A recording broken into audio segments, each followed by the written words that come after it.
ঘড়িতে বাজে এখন প্রায় 7:30।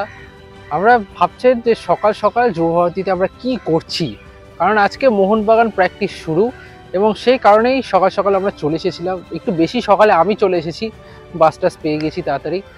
কিন্তু যখন যুবভারতীতে আসি, অনেক দিন পরই কার্যত যুবভারতীতে এলাম। লাস্ট বোধহয় ISL এর সময় আমরা এসেছিলাম এবং তারপর যুবভারতীতে খুব একটা আসা হয়নি।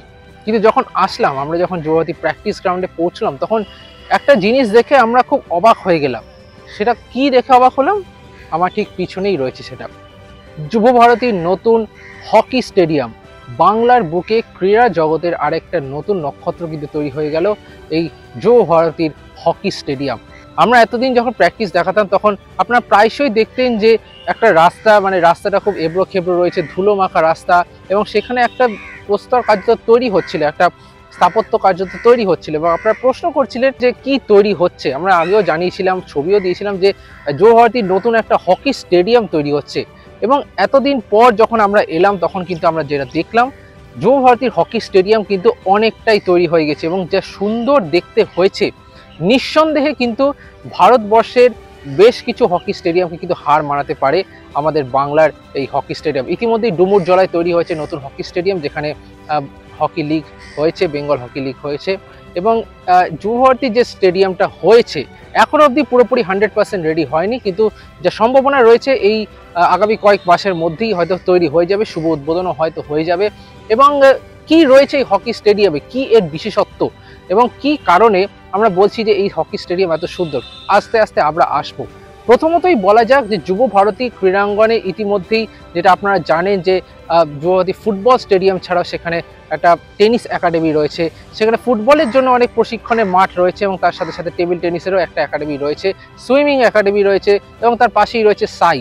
এবং তার সাথে এইটা পুরো একটা ক্রীড়াক্ষেত্রে একটা বেশ ময়দানের যদি বিকল্প বলা যায়, যুবভারতীর এই কমপ্লেক্সটা কিন্তু তাই কার্যত বলা যায়। এবং সেখানে একটা হকি স্টেডিয়ামের সংযুক্তিকরণ অবশ্যই বাড়তি একটা যোগান দেবে, সেটা বলাই যায়। এবং এই হকি স্টেডিয়ামের যেটা সবথেকে বড় বিশেষত্ব, সেটা আমি ঠিক যেখানে দাঁড়িয়ে রয়েছি সেখানে আর্থেন গ্যালারি।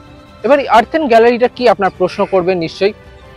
এই হকি স্টেডিয়ামের 3 দিকে একটা ঢালু মতো একটা গ্যালারি তৈরি করা হয়েছে, যেখানে কোনো সিট নেই, যেখানে কোনো সিমেন্টের ধাপ নেই। সেখানে কি রয়েছে, শুধু ঘাস রয়েছে, ঢালু দিয়ে করা ঘাস রয়েছে।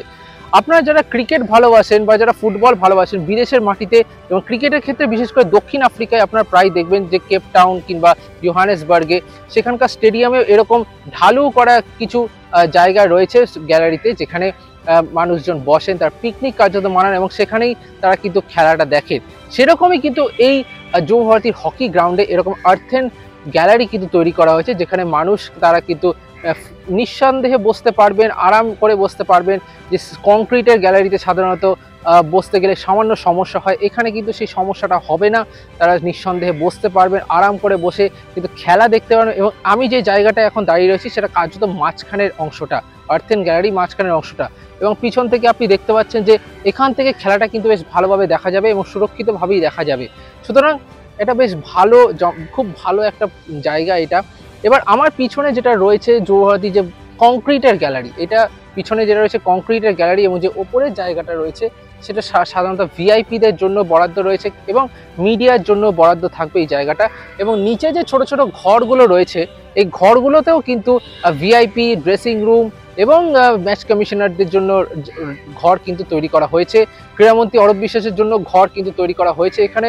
এবং রাজ্যের নানা আধিকারিক থেকে শুরু করে হকি বেঙ্গলের যারা কর্তা, তাদের জন্য প্রত্যেকের জন্য ঘর তৈরি রয়েছে, ম্যাচ কমিশনার ঘর রয়েছে, টয়লেটস থেকে শুরু করে সাধারণ মানুষদের জন্য বিভিন্ন রকম পরিষেবার জন্য কিন্তু এখানে বিভিন্ন রকম ঘর রয়েছে।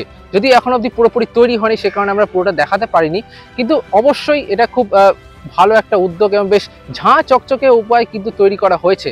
আমরা যখন উড়িষ্যায় গিয়েছিলাম, আমরা আপনাদের ভ্লগ নিশ্চয়ই দেখে থাকবেন, যখন আমরা ভুবনেশ্বরে কলিঙ্গ স্টেডিয়ামে যে হকি স্টেডিয়াম আপনাদের দেখিয়েছিলাম, সেটা একেবারে ঝাঁ চকচকেভাবে তৈরি করা হয়েছিল।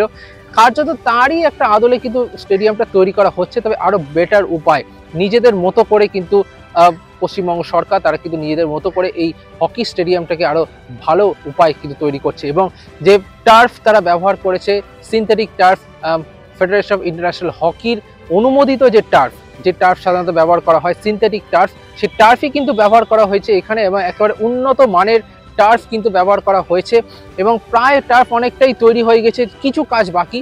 তো যেটা আমরা মাঠ কর্মীদের তরফ থেকে জানতে পারলাম, আর কয়েক মাসের মধ্যেই পুরো বিষয়টা একেবারে তৈরি হয়ে যাবে।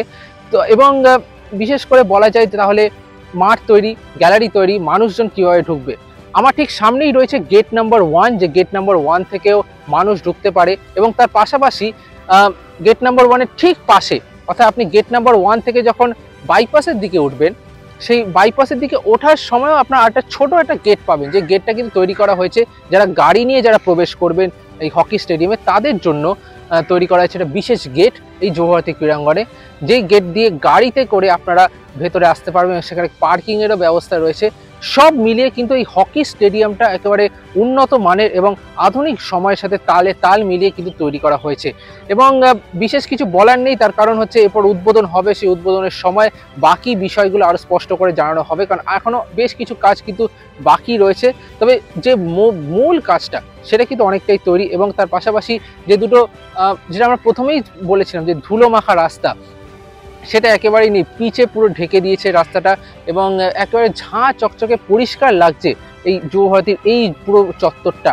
এবং নিঃসন্দেহে বলা যায় যারা বিদেশি ফুটবলাররা আগামী কয়েকদিনের মধ্যে আসবেন তারাও এটা দেখে হয়তো অবাক হবেন, যখন ইস্টবেঙ্গল কিংবা মোহনবাগান কিংবা মোহামেডানের যখন বিদেশি ফুটবলাররা আসবেন তারা দেখে অবাক হবেন যে এরকম একটা উন্নত মানের হকি স্টেডিয়াম হয়তো আমরা দেখতেও পারি এই মাঠেই।